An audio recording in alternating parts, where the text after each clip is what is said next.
Are you seriously fired up about growing as a leader in business or church-based ministry? Are you feeling somewhat frustrated about not having realized your full potential in what you've been called to do? Could you do with someone to help you get some extra clarity or to be a sounding board for your plans and ideas? Great athletes have coaches, so do great leaders. The right leadership coach for you will result in an increased sense of clarity, direction, and purpose, dramatically increasing the results you achieve. If you're ready to step up, contact Errol to book a free, no-obligation introductory coaching session and see whether Errol is the right coach for you. Errol takes the lessons learned from his own leadership journey and from his extensive research to help leaders and entrepreneurs to step into their biggest challenges and rise to their next level. Email admin@errollawson.com right now to schedule your call.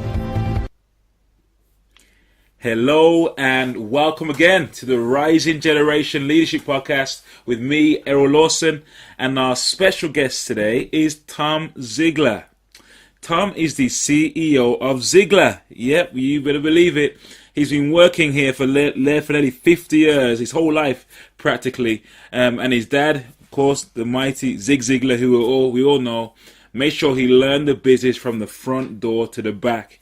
And so he started in the warehouse, went straight into production, sales management, seminar promotion, and then on to CEO, where he has been for the last 20 years. Tom, I know I could say so much more about you and the work you're doing. Welcome, first of all. Great to have you with us today. Oh, what a blessing to be here. Thank you so much for having me. It's my pleasure, man. Tom, first of all, fill in any gaps, first of all, in your bio right there for us, and then give us a glimpse of what you're up to in the world at the moment. All right. So, boy, you covered the gaps. I can tell you, well, today we're recording this on the 5th anniversary of my dad going to heaven. So wow. It's appropriate to talk about our business and Zig Ziglar's impact and to inspire the next generation all at the same time. So awesome. I just want to thank you for having me on. And I can tell you that my number one and legacy, the way I describe legacy, there's a great on legacy. Legacy, Mark Batterson said this. He said, an inheritance is what you leave to someone, and a legacy is what you leave in someone.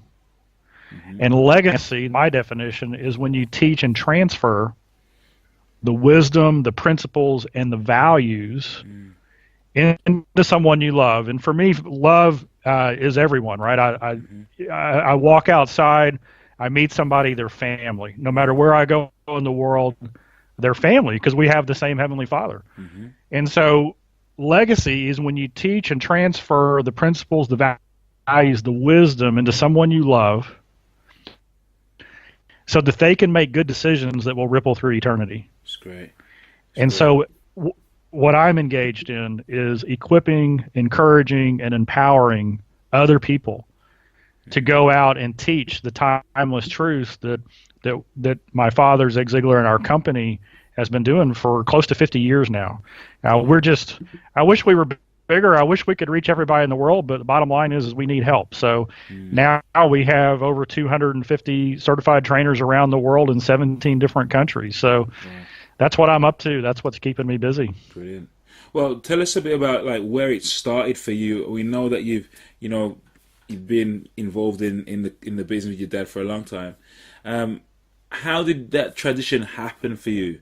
How did you becoming the CEO and the head of the company? How did you know this is what God wanted you to do as well? Yeah. Well, I'll actually give you 3 transition stories. Okay. Because I don't think it's good to read in a book how somebody was this way and then they were that way. Just like lightning bolt experience. But most of us, that's not the way it is. Sure. We proceed down a path and something happens and we change our direction, and then something happens and we change our direction. Yeah.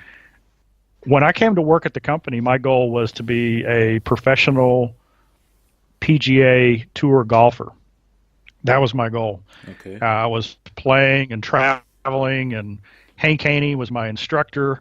If you follow golf at all, you know that he's worked with Tiger Woods and many of the top pros. And I came to work really to support my golf habit. That's why I was working in the warehouse and in production. And I had a little bit of an injury. And I realized that from a talent perspective, I had a lacking of talent. I got good, but not that good. And so I started to come into the company, and I went into sales, and I fell in love with it in the selling aspect. But I fell in love with it because it was fun. But everything changed when I was at an event. I was in my mid-20s. We're at an event, and there are literally 25,000 people there. Dad is speaking, and we have all these product tables in the back of the room. So imagine the Zig Ziglar books, and back then it was cassette tapes and VHS, all these tables.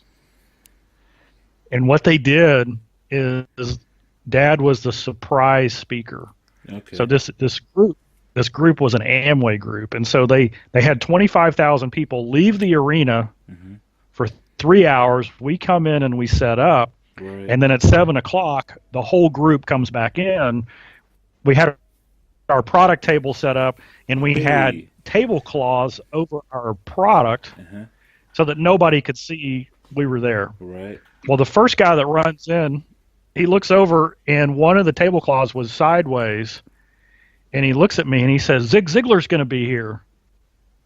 And I gave him the shh sign with my finger, and I took the tablecloth, I put it back, and then he looks at me and he says, "Is he going to be signing autographs?" And I said, "Yeah, he is, but he doesn't speak until 12 o'clock tonight.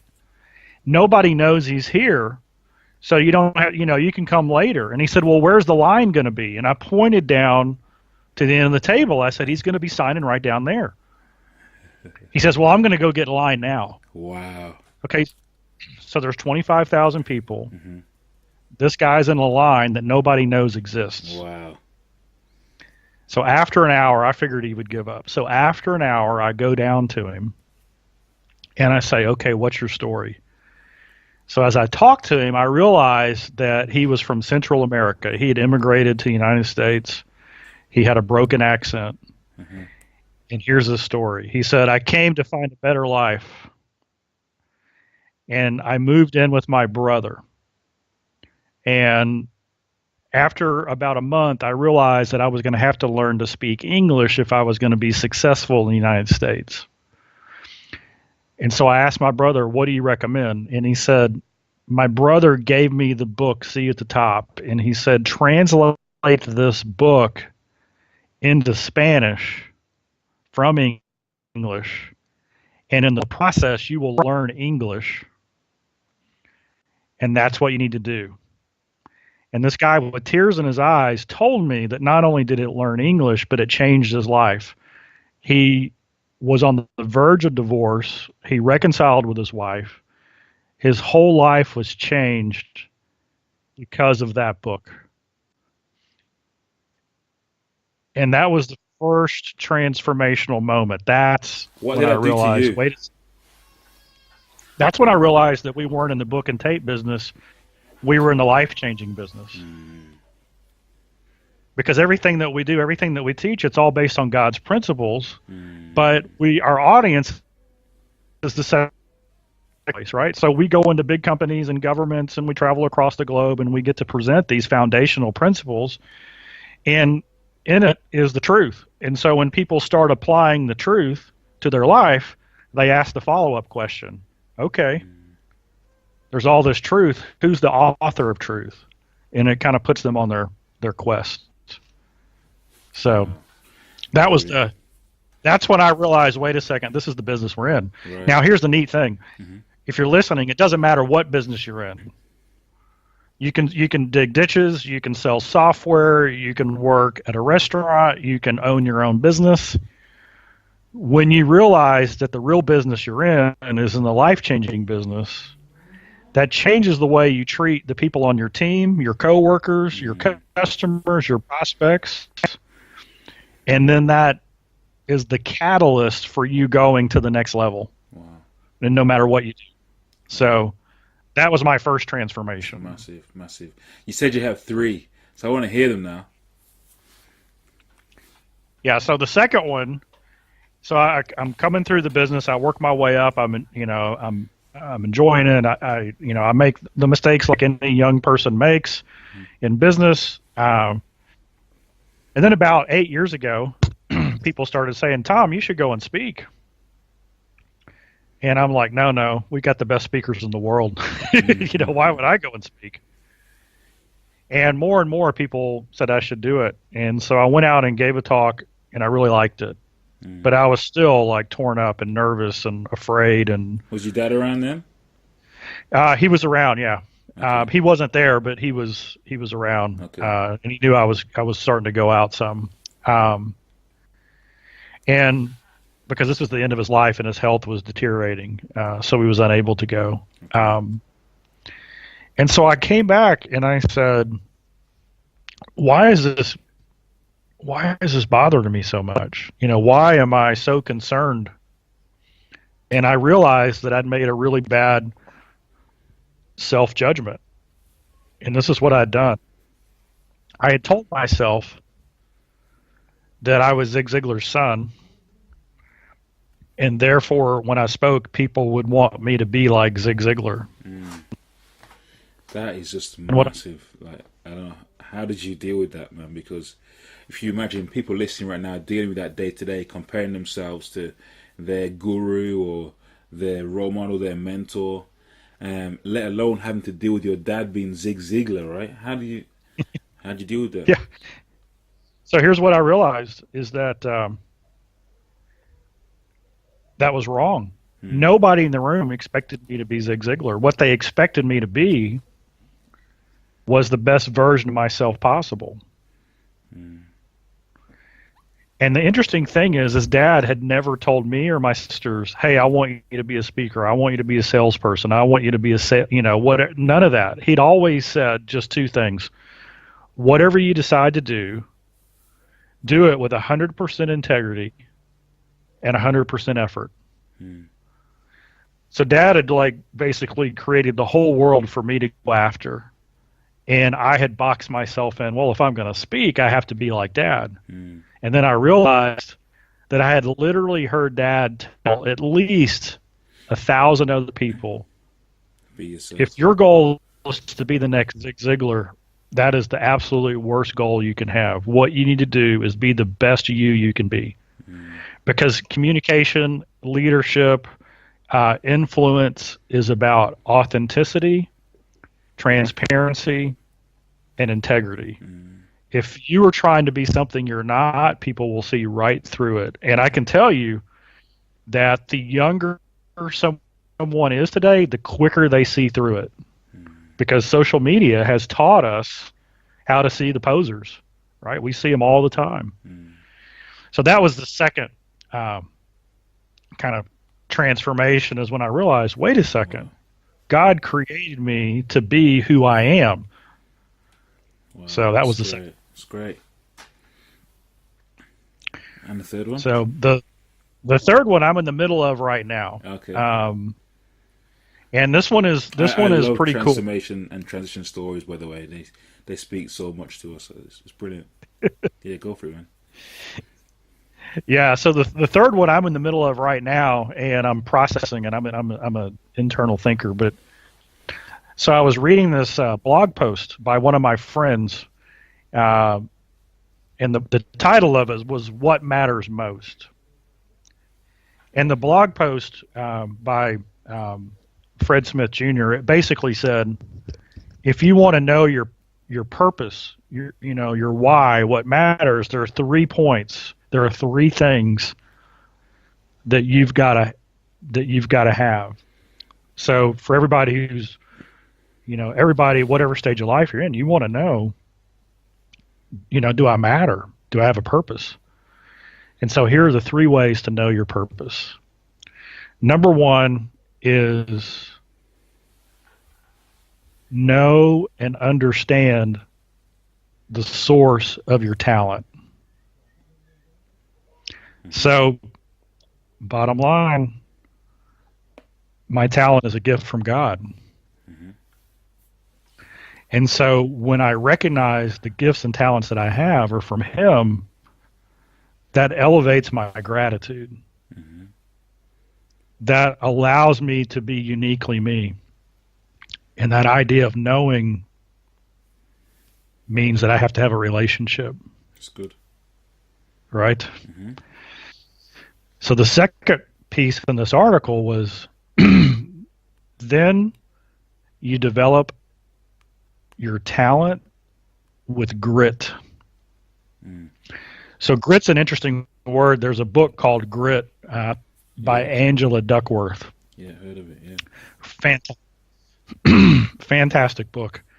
But basically what it talks about is they researched like the top performers in business and academics and medicine and sports, and they said, what makes the true 1 in 1,000, 1 in 1,000? You know, what is it that separates them? The top 3% or whatever. Why are they there? Mm-hmm. And the quality they kept coming back to was grit. Mm. Grit is that perseverance, that unstoppableness, that ability to, no matter what, persevere and follow through.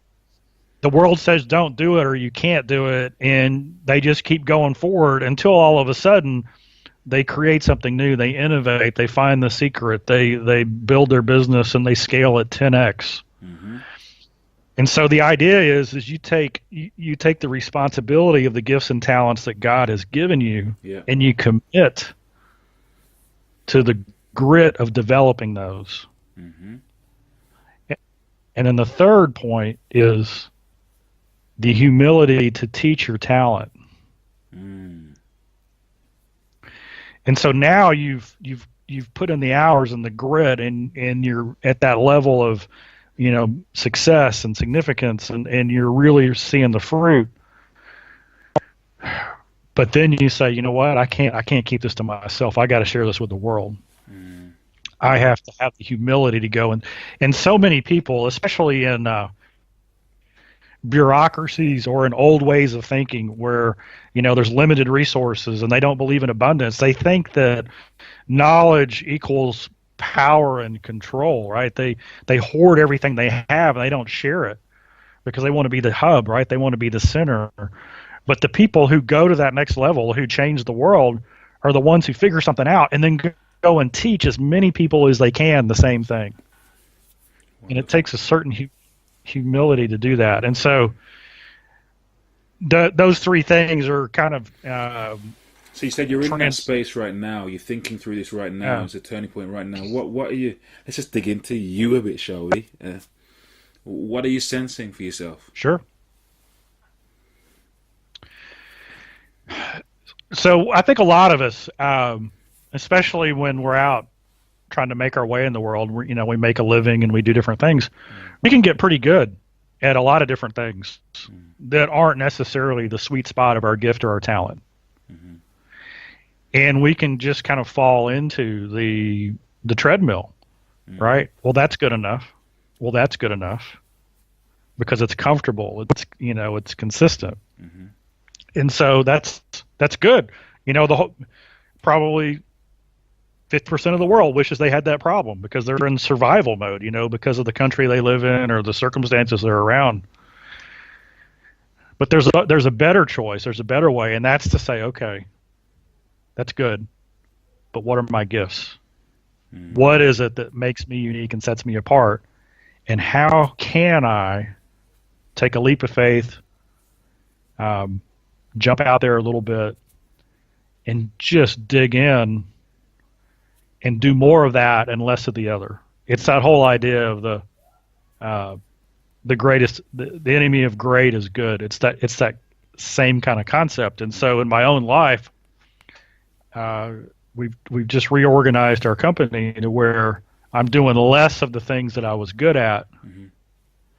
and doing more of the things where my gifts and talents are. And the scary part of the risk or the transformation is it's new territory. Mm. It's almost like God has said, hey, I've got territory for you to go get, but you've got to go get it. Yeah. which leads you're leaving the comfort zone to go into your Stretch. new territory. So, and I suppose if we did this call in 2 years, I'd probably have another transformational story, because I think the more you learn, maybe not major transformations you'll have, but the more nuance in the transformation that'll come through. So It's a bit of a kind of a intersection, really. I know you probably get asked this question all the time, but I'm just imagining what was it like living in a house where your dad's Zig Ziglar. I mean, so some context to the question. Like, my dad's an amazing guy. He wasn't around for most of my teenage years, so I didn't have that. And there are others listening as well. Maybe they're from single parent families. Someone got great dads, I'm sure, who are listening as well. But Zig Ziglar, somebody is influential and is inspiring and encouraging and motivating. What was it like living in that environment? Well, I'll tell you that you're probably talking to the most blessed human being on the planet. Wow. As good as Dad was on stage, he was even better off stage. Wow. Whether Dad was writing or speaking, he's one of the most influential and impactful teachers and speakers who's ever graced the stage. And yet, as much as as much as he taught me, and you've probably heard the saying, it's better caught than taught, right? Mm-hmm. As much as he taught me purposefully, Cool. What he taught me that he never told me is even more powerful. Mm. I have habits today that he never told me I should have. Mm-hmm. But because I watched him in those habits, and as I started maturing and saying, okay, what should I do now to up my game? What should I do now to be more effective? What should I do now to have a better relationship? That's good. I started gravitating to just copying what he was doing. So if someone's a parent who's listening right now, they've got children, just 2 or 3 things that you think they could do to bring out the best in their young people, just based on your own experience, what might they do? Well, there's a practice that I do every day, and it's called 2 chairs. One of my good friends, Bob Bodine, wrote a book called 2 chairs. Mm-hmm. And basically, first thing in the morning, before you do anything else, you set up 2 chairs, one for you and one for God. Mm. And in that time, it's only a 5-minute time. You can go longer, but that's not the point. The point is that you ask God 3 questions. God, do you know what's going on? Of course he does. He's God. Mm-hmm. Right. Are you big enough to handle it? Of course he is. He's God. Mm-hmm. And then the third one is, what's the plan? Mm-hmm. And then this is the hard part. This is where you be quiet and listen. Yeah. So 1 minute of asking the question, 4 minutes of listening. And that's how I start my day. And then I move into my devotional. Mm. Now, this is a great parenting practice, because Dad did it for me, and I didn't realize it until he was gone. So I'm now doing it, is when I journal and I write things in the margin of a book or whatever, when I think of my wife or my daughter, I put their names there. And it's like a marker. Mm. And so the books that we kept of Dad's library, guess which ones they were? They were the ones that were marked and underlined. So if you're reading a book on business or self-development or a hobby or whatever, and you make notes in it, especially if they're notes that are going to help you become a better human being, a better parent, a better father, a better mother, a better leader, and you start to write out, oh, this means this to me, and this is how I'm going to use it.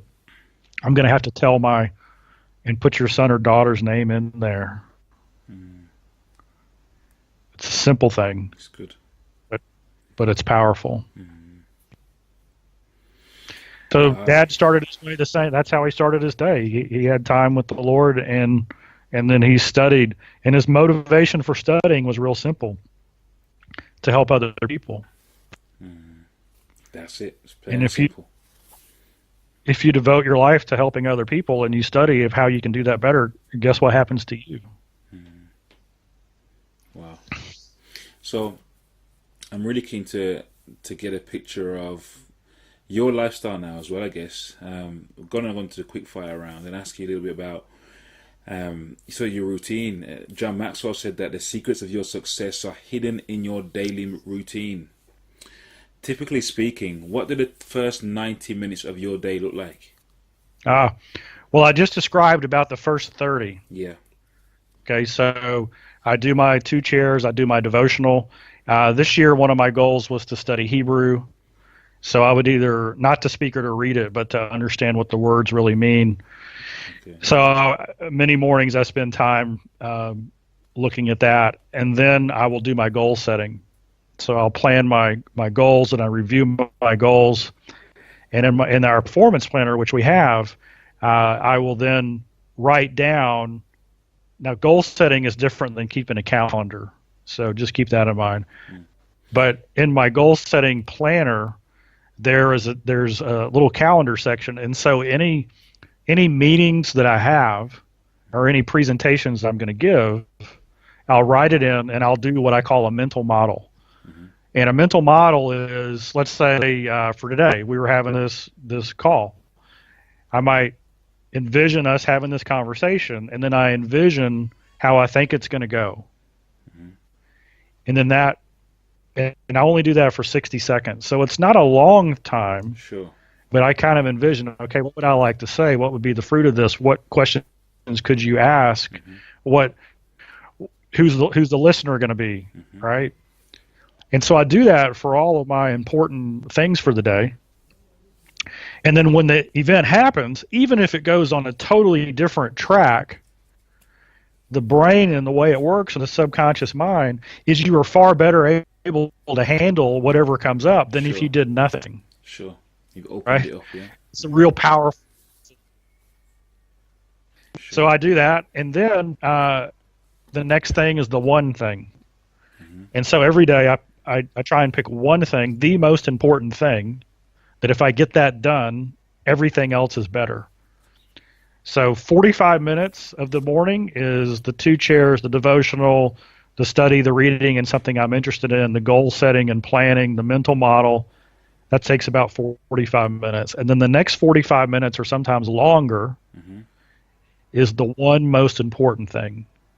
And I wish I was 100% on this, but if I can wait to check email and text and everything until I'm done with that 90 minutes, I have a much better day.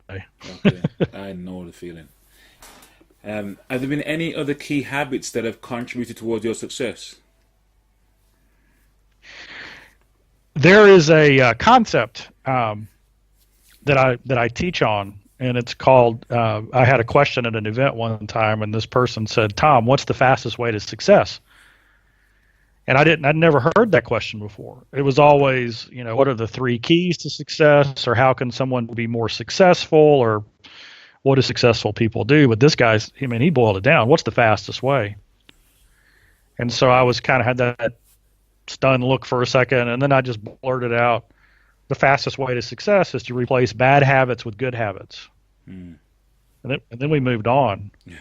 And we went to break. We came back, and then the leader of the event, Steve McKnight, who's a mentor, he's kicking off the next session before he introduces me, and he says, "Hey, everybody, get your pen out. Did you hear what Tom just said? The fastest way to success is to replace bad habits with good habits." That's good. And I did kind of that double take look, like, did I really say that? Because that sounded pretty good. So I wrote it down and Googled it that night when I got back to the room, and nobody had said it. Okay. So I claimed it, and then I've literally spent the last 2 years talking about it, researching that, and so here's the takeaway for everybody listening. It's pretty simple, right? We know where we are.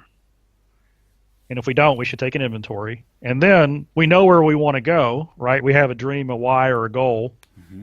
And if you don't, then you need to find out what your why, your dream, or your goal is, right? Mm-hmm. So let's just assume that you know where you are and you know where you want to go. Mm-hmm. And let's just look at your career. Let's say you're in sales and you want to move from 100,000 to 150,000 or 50,000 to 70,000. Mm-hmm. Just look at that and ask yourself, okay, what is a little bad habit that I have Right. that I could replace with a little good habit? And I'll give you one. Let's just say that you start every day with prospecting.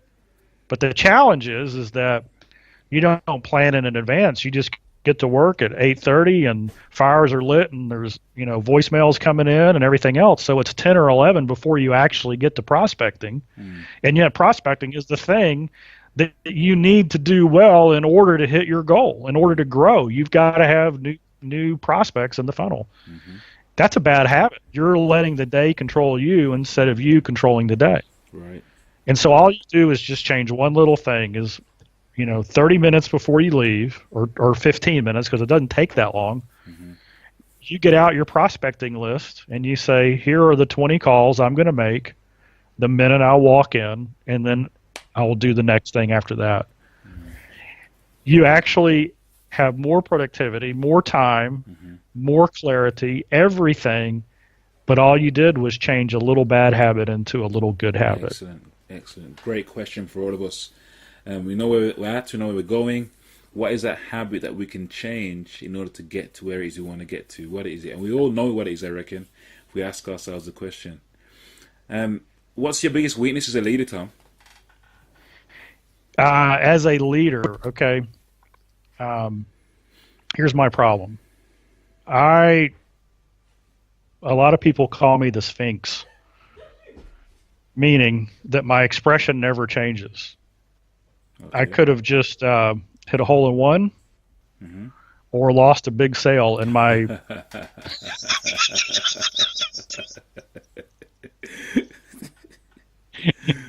So Errol, I live inside my head, and so as a leader, I have to work, right, to get excited, right, because on the inside I'm excited, right? I'm fired up. I'm all in it. But nobody can tell. So what's the biggest strength as a leader on the flip side? Oh, well, it's the flip side of the coin. It's consistent, unflappable. Yeah. Can handle just about anything.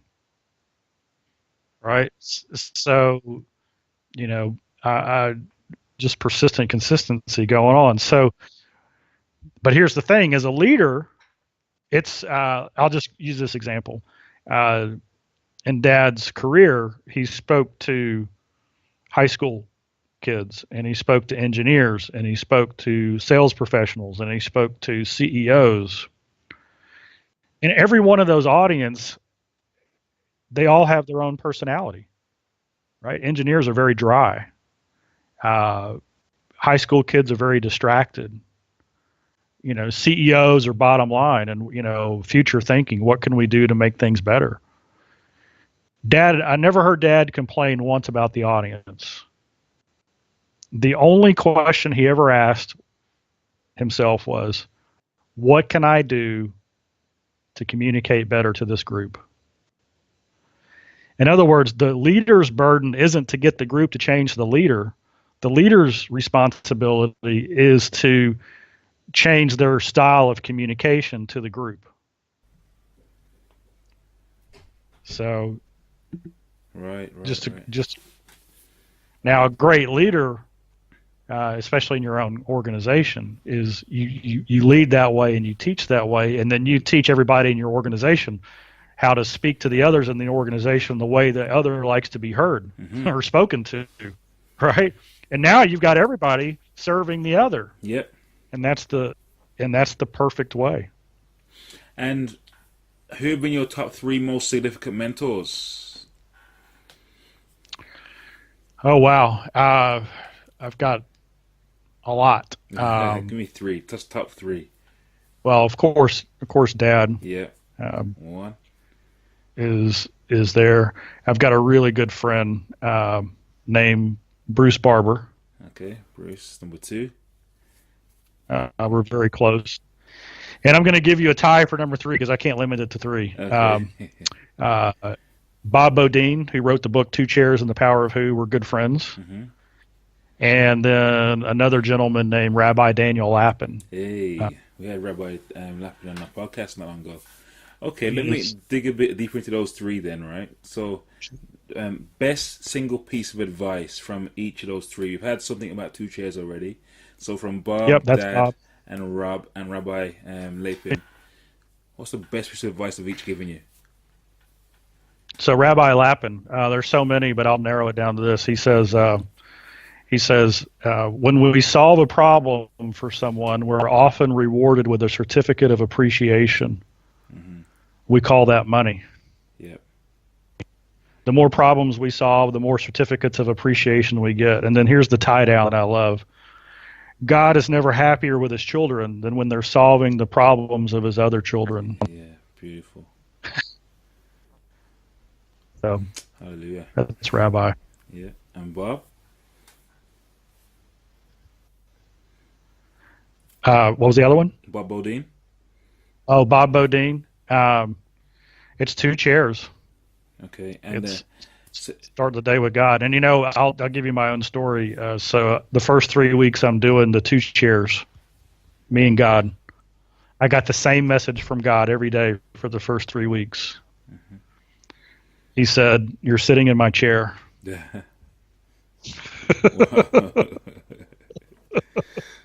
Isn't that all of our problems? We're in control. I tell you. And then, so there was someone else you said. There was Rabbi Lapin. Bruce, that's it. Bruce Barber. Mm-hmm. Yeah. He gave me some business advice one time. A lot of businesses will have more than one business unit. Like they might have 5 different revenue streams. Yeah. 5 different divisions that bring in revenue. And this is so simple. He said, if all 5 divisions are profitable, you'll have a profitable business. Because isn't that life where we do 4 or 5 things and 2 of them we lose money on, 1 of them we break even, and 1 of them we do really well in. Yeah. And so the one that we do really well in supports the 2 that we don't do well. But So if all of them are profitable, then we have a profitable business. And how about your that's dad? right. Oh, I know gosh, there's it's 2. lots. I'll just the number one lesson that he told me that he taught me is, and I created a quote out of it: "What you feed your mind determines your appetite." The number one lesson I learned from Dad is I need to choose, guard, and control the input into my mind. When I choose the right friends, the right inspiration, motivation, education, knowledge, and when I choose the right stuff, it changes the way I think in the right direction. And when I guard my mind against the things that will drag you down or create all kinds of problems, life is a lot easier. Really good. Really good. And what's the one thing you're most fired up about right now? I've got, you always limit it to one. What's the deal? So, Should narrow it down. yeah. Last Wednesday at 8 o'clock Central Standard Time, I signed a book contract with Thomas Nelson, Hey, congratulations. part of HarperCollins. Yes, so that's fresh and new. Brilliant. So I'm writing that book. It's going to come out the first part of 2019. So Brilliant. Do you have a title yet? yes, it's called Live to Win. It's a choice. Brilliant. Brilliant. Yeah. We heard it here first, guys. Look out for that, 2019. Yeah, if you want to send money now, I'll hold you one. I don't think that's legal, so don't do it. Don't do that. Yeah. Is there like a book or a resource you'd recommend to a leader or entrepreneur that's listening right now? Let's see. The books that I love, I'm going to give you 4 books. Of course, every Ziglar book, so that doesn't count. 4 books: The Power of Who, which is all about everybody you need to know in life you already know. I mean, everybody that you need to know in life to get where God created you to go, you already know. Right. And that's Bob Bodine. Then, of course, 2 Chairs by Bob Bodine. And then Rabbi Lappin wrote 2 books that I just love, Business Secrets of the Bible and Thou Shalt Prosper. Brilliant, brilliant. And guys, go and check out the podcast interview with Rabbi Daniel Lapin. You can go and hear that if you type that into the search. You'll see that there. Awesome. And how do we find out more about you, Tom? Do you have a website you can give us? Any social media handles? Someone wants to get in touch with you and find out more about your work? Yeah, let me just mention one more thing. Sure. If I hadn't just signed the Live to Win book deal, I would have said hands down that I'm most excited about our Ziglar Legacy Certification Program, and that's where we certify people to go out and teach and train our programs and represent us. We're in 17 different countries, so we're all over the world. And it's that idea of legacy where we're equipping people to go back to their own community and change lives. So awesome. I love that. Ziglar.com is our website. The Zig Ziglar fan page on Facebook has 4.5 million followers. So if you need some hope and encouragement. And my email is tom@ziglar.com. Brilliant. So if I can help you in any way. Yeah, pretty simple. Thank you. Guys, go and check out the Ziglar certification program there. That might be just what you need now to get you to where you want to get to. The resources, the support, the tools to do that. Check out the pages. I mean, you know at Zig Ziglar, I'm sure if you're listening right now, check out the Facebook page for more information, up-to-date information about Zig, about Tom, about the Ziglar family. And then be blessed, guys. Tom, I'm really grateful for our conversation today.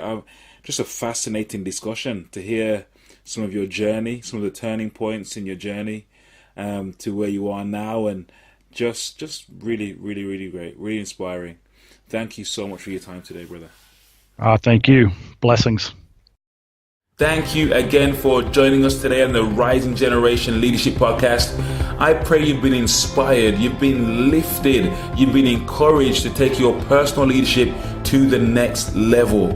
We really encourage you guys to just take action, make it happen, do something, start somewhere, go out and change the world in some way, big or small. Guys, if you've enjoyed the podcast today, please share with your friends, share with your loved ones, your colleagues, someone out there you think might benefit from hearing this great content. And if you want some more questions answering, you got a question, email me, Errol@errollawson.com.